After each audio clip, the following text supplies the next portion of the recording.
The Louisville men's basketball team continues to show improvement. The offense is starting to explode.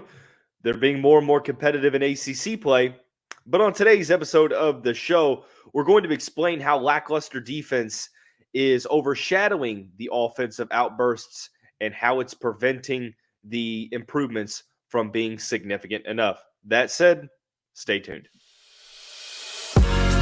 You are Locked On Louisville, your daily podcast on the Louisville Cardinals.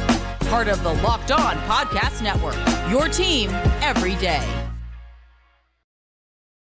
Hey, what's going on, everyone? Welcome into another episode of the Locked On Louisville podcast. I'm your host, Dalton Pence. Today's episode brought to you by FanDuel. Make every moment more. New customers join today and you'll get $200 in bonus bets if your first bet of $5 or more wins. Visit FanDuel.com/LockedOn to get started. As always, I want to take this time to personally thank you all for making us your first listen of the day. Just a reminder, the Locked On Louisville podcast is free on all streaming services 5 days a week. Your team every day. It's no secret that improvement is being shown. At the end of the day, for the Louisville men's basketball team, it's about adding more to the win column. But I don't think it takes a special eye to see that this Cardinals team is showing improvement. The offense is getting better. They're being more competitive in ACC play. But it's the defense that has and continues to hold this team back. We'll talk about how, Louisville's offense is being overshadowed. Also coming up, Brandon Huntley-Hatfield is starting to figure things out in ACC play. We'll explain why.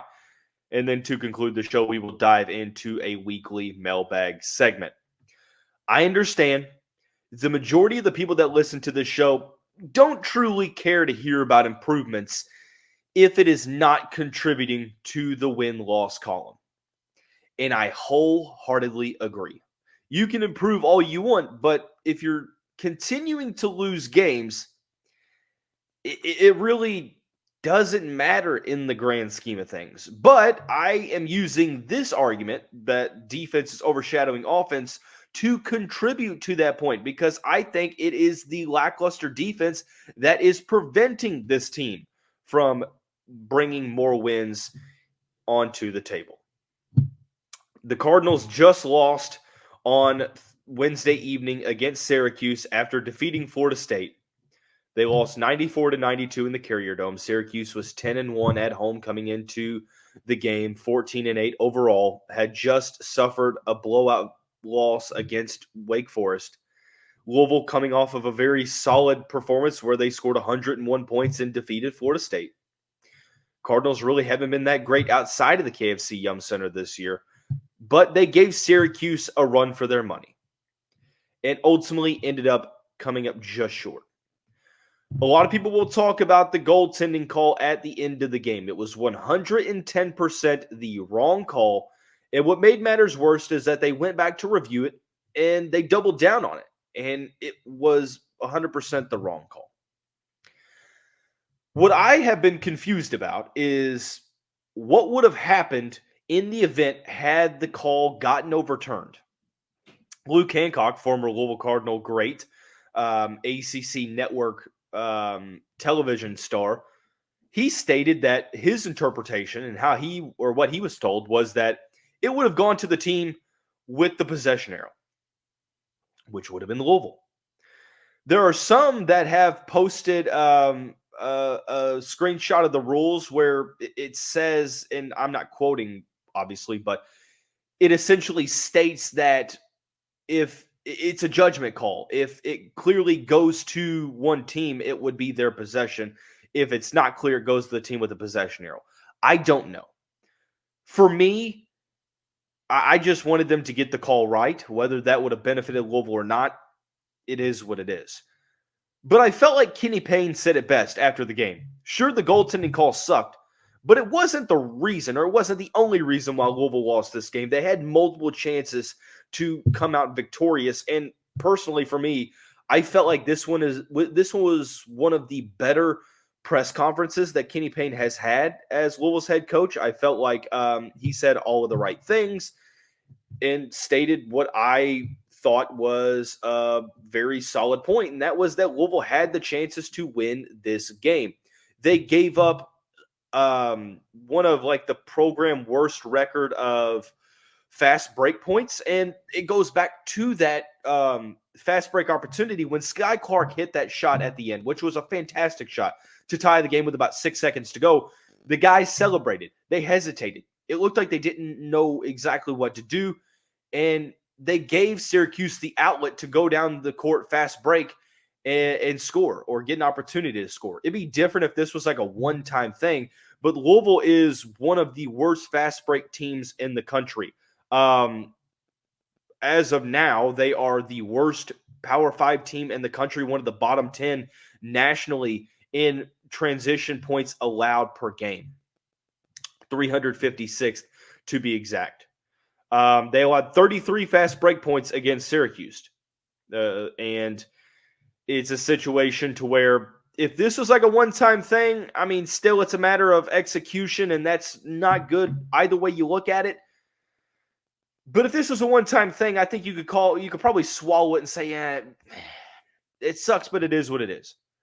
This is a recurring issue. Kenny Payne noted this, is that Louisville has to get back in transition. And this has been a problem for the past year and almost 2 years of the Kenny Payne era, is transition defense. Defense truly overall. Payne said it himself, is that defense has to be played collectively between all 5 guys on the court, not just solid individual play. The lackluster defense for the Cardinals is overshadowing the offensive improvements. If you look at KenPom, I mean, the offensive improvements really aren't as substantial as maybe the eye test would suggest. But Louisville just put up 101 points against Florida State. They only won that game by 9. Florida State's not the best offensive team. Syracuse is not the best offensive team. If you're telling me that Louisville scored 101 points and that they still couldn't win by 10, that's a little bit alarming. And thankfully, they had an offensive outburst that it meant that the defensive woes didn't necessarily matter in the grand scheme, but they did on Wednesday. Louisville's offense put up 92 points. I still think that there's questions regarding offensive sets being implemented. I think that you're still having issues with assist-to-turnover ratio. Once again, the team was in the negative in that regard. 15 assists to 17 total turnovers. That's another reason how Syracuse and other opponents are feasting on Louisville's turnovers, is that they're turning turnovers into fast break opportunities. But the fast break defense is only one aspect of the total problem. Total defense, even in the half court, they've not been doing a great job of defending the perimeter. Backdoor cuts, a team that utilizes a bunch of motion on the offensive side in the half court really gives Louisville some fits. Syracuse on Wednesday shot 61% from the field, 46% from behind the arc. They did, however, have 18 more free throws, which I do believe is notable, especially in a 2-point game. But they missed 11 of those. Louisville was 11 of 15 from the free throw line. The Cardinals' offense continued to be efficient, even though maybe the statistics show that they're not as good of a three-point shooting team as this little hot streak is alluding to. Still, they're playing well. They were 44% on 25 attempts from 3 on Wednesday, 54% from overall field. But the Cardinals are the worst team in the Power 5 in total defense, in scoring defense, I should say. Right now, they are tied for 325th in the nation, giving up 78.7 points per game. And, I mean, that's almost bottom 25 in the country. It's overshadowing the offense. It's overshadowing the increase in effort. And it sucks to say that, but defense is a large aspect of the game. And you say, well, the improvements are being overshadowed, but really improvements are wins. So I don't care about improvements unless we're talking wins and losses. But I would argue that that's exactly what I'm suggesting. Because if you look at some of these games that Louisville's played in over the past, couple weeks or so, you had the Clemson game where the defense wasn't all that good and you lost by 6. Virginia is what it is. Duke, you gave up 83 points. You lost that game big. You gave up 90 to Wake Forest, 86 to North Carolina, 89 to NC State. And then the last time you gave up less than 70 before that was against Pepperdine. So I would argue that we are suggesting that the improvements are wins. And simply put, the takeaway from this is that the defense is preventing Louisville from getting more wins. It's overshadowing the offense. And one of the things that it's overshadowing is how well Brandon Huntley-Hatfield is starting to figure things out. And we're going to talk about his night and day difference in play between the start of the season and ACC play. We'll do that here momentarily after we talk about our friends and the title sponsor of the show, FanDuel. Super Bowl is a couple days away. America's #1 sportsbook, FanDuel, has got you covered. If you're like me, Super Bowl Sunday is big time in terms of Super Bowl squares, Super Bowl commercials, whatever may have you.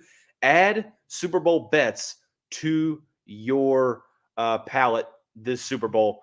FanDuel has so many ways for you in the season with a W. Not only can you bet on who all will win the Super Bowl 58, but FanDuel also has bets on which players will score a touchdown, how many points will be scored, and so much more. New customers join today, and you'll get $200 in bonus bets if your first bet of $5 or more wins. Just visit FanDuel.com/lockedon to sign up. Once again, it's FanDuel.com/lockedon. Make every moment more with FanDuel, an official sportsbook partner of the NFL.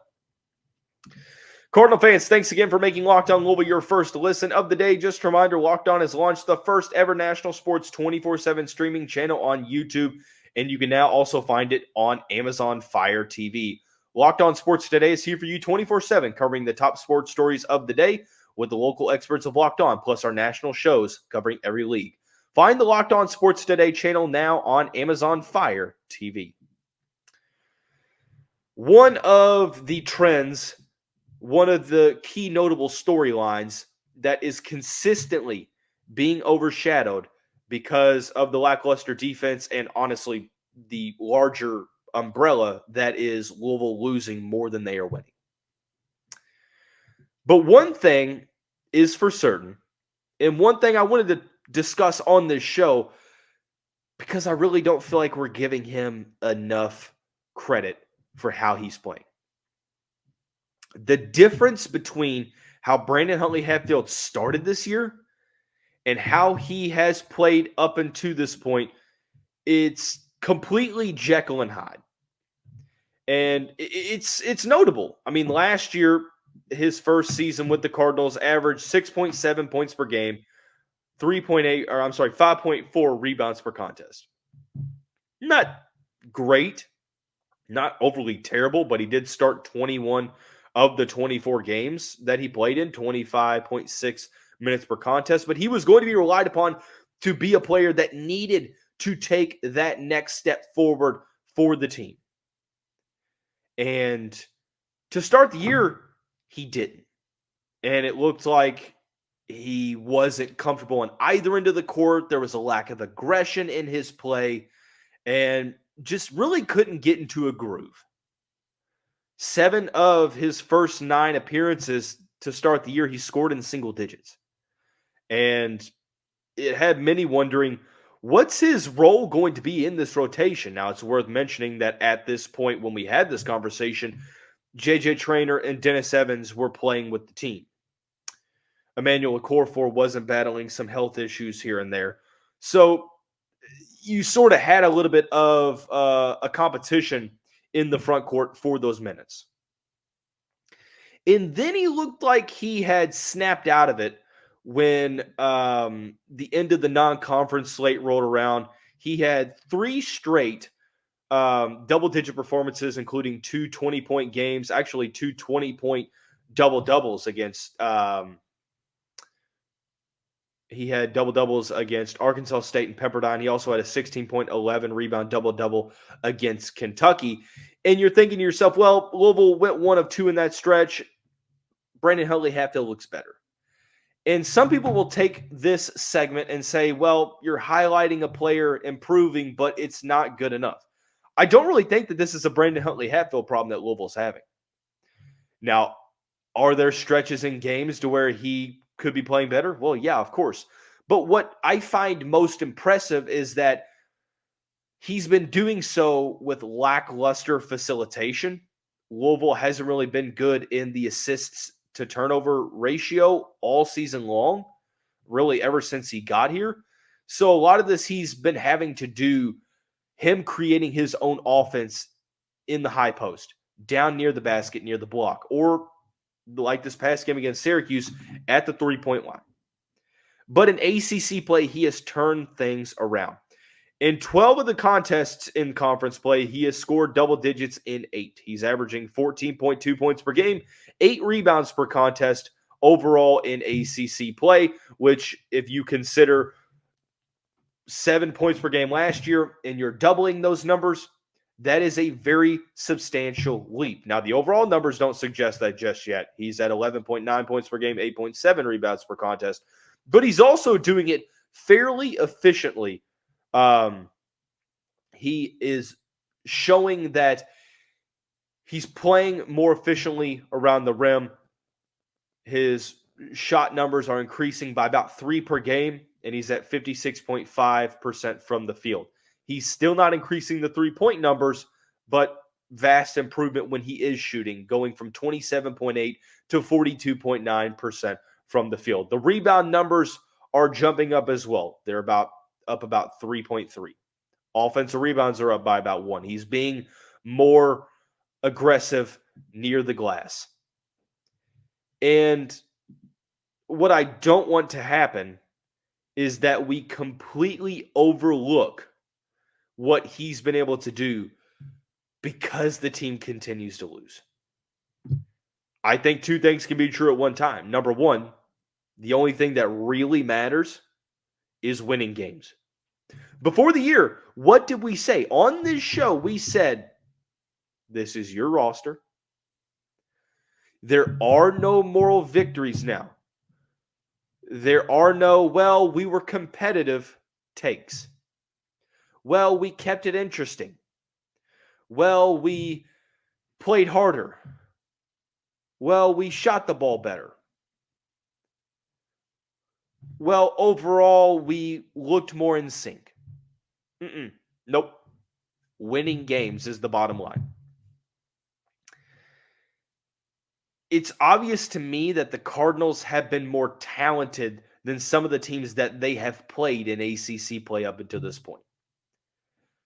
Of the 16 losses on this schedule so far, can you suggest to me that half of those teams were more talented than this Cardinals team? Maybe. I think it's probably going to be more of a tougher conversation than some would realize. But not to go off on a tangent, but going back on point, 2 things can be true at one time. Number 1, it's all about wins. Number 2, you can give credit where credit's due. It sucks that it's losing. But guys like Ty-Laur Johnson, like Curtis Williams, and now like Brandon Huntley-Hatfield continuing to improve gives me hope for 2024-25. Some will say Kenny Payne gets a 3rd year. Most will say, at the end of the year, it's over. They're going to go elsewhere. Louisville will have a new head coach in 2024. At this point, I would probably say that I would side in the latter, because even if Louisville would have to essentially go on a run like they have not done in the Kenny Payne era thus far and rip off a winning streak and make things more interesting. But at this point, I feel like it looks like that Louisville will have a new head coach next year. Just my intuition.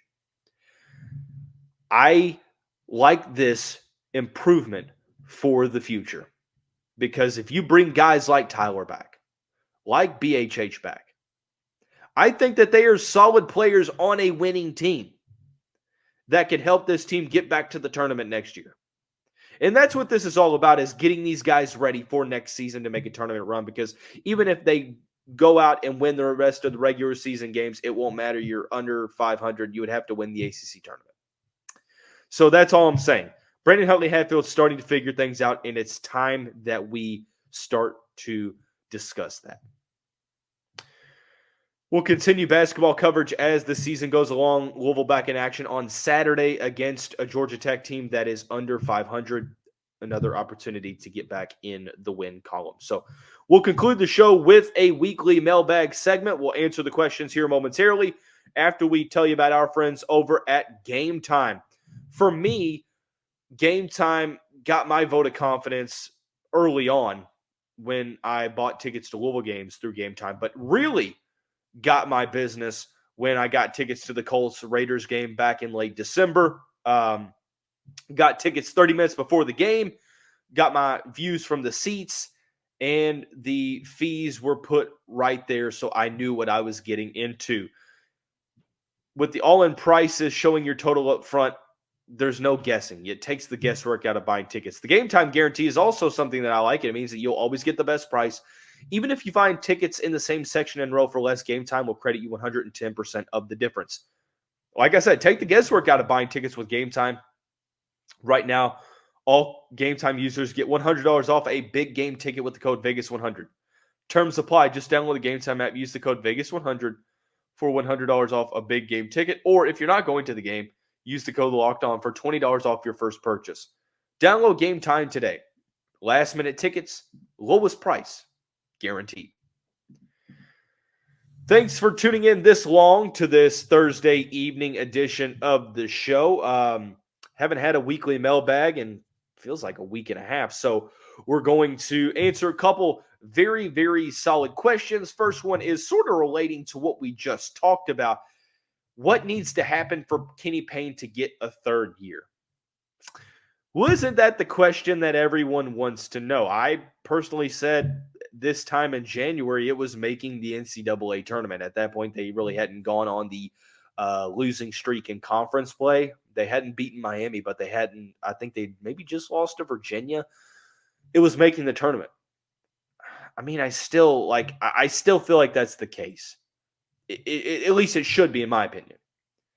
More realistically, I think that if Louisville goes on like a 5 or 6 game winning streak to end the year, maybe there's a conversation to be had, but it's against a bad portion of the schedule, and I'm just not necessarily so sure. But that's one thing that Josh Hurd and the athletic department have done very well, is keep things extremely close to chest. So I really don't know. I don't know what the measuring stick is. I don't know what the parameters are. He made it very clear that Kenny Payne needed to start making deposits, obviously deposits meaning wins. And since that interview, he's done it twice in, I think, 11 games. Since that moment, it was, I think, twice in 11 games. Miami and Florida State. So right now, I don't know. I think the writing is on the wall, but I guess it's not necessarily set in stone. So who are some players on this year's team that you would like to keep for next year? There's a good core of players. I feel like you want guys like Ty-Laur Johnson, Curtis Williams, Caleb Glenn, the young freshmen to come back. Brandon Huntley-Hatfield has shown some big-time stuff. Sky Clark, I think, has a role on a winning team. I think all these guys, a good amount of them have roles on winning teams. This is a talented team. I think it's a matter of just improving the X's and O's coaching that could get this team to improve wins-wise. But it really depends on who they bring in as a coach. If that coach is bringing in some high school recruits that they had committed, so on and so forth. So definitely the 3 freshmen, Brandon Huntley-Hatfield and Sky Clark are, must bring back type guys for this team. So, moving along, this is a recent football question that was added. Jeff Brom said in his press conference post-transfer portal that Ty-Laur wasn't fully healthy. Does this concern you, considering that health has been a major factor and that he is looking to play a huge role this year? I mean, yeah, but this was a pre-existing injury that he sustained in September. It was a broken, I think, his fibula, in the leg, had that broken bone in the leg. It's usually about a 6-month recovery time. So he's right on track to be ready for spring practice in some capacity. So there's concern, but I don't think it's because of that injury. It's more so that he's projected to be QB1 and he still has the injury history to his resume. So it's not, the concerns don't stem from that in itself. It's more so the injury history as a whole. Moving along, baseball question. Dan McDonnell has voiced some frustrations about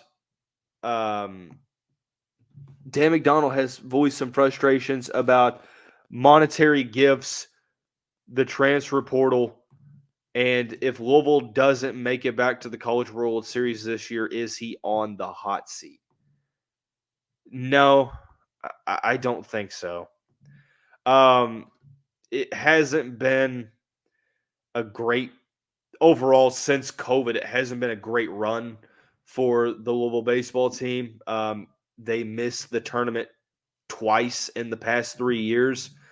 In 2022, they made it to the Super Regionals and had the lead in both of the games that they lost to Texas A&M. Long answer short, no, he's not on the hot seat. I do think he needs to start using the portal more, especially for pitching. Pitching has really been the Achilles heel for the team.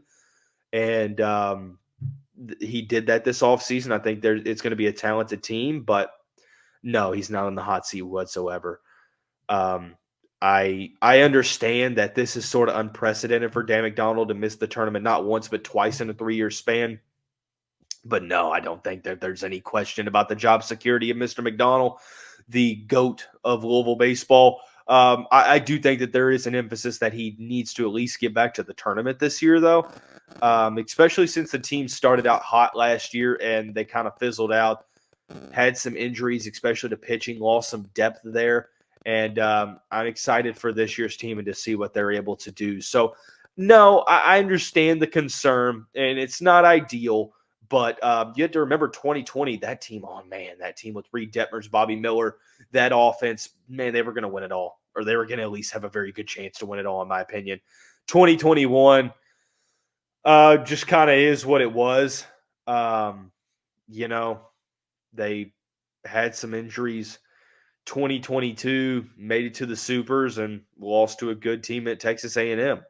And then 2023, they missed the tournament as well, had some injuries. So it is what it is. But that's going to conclude the mailbag, conclude today's episode of the show. Everyone have a great day. We'll see you right back here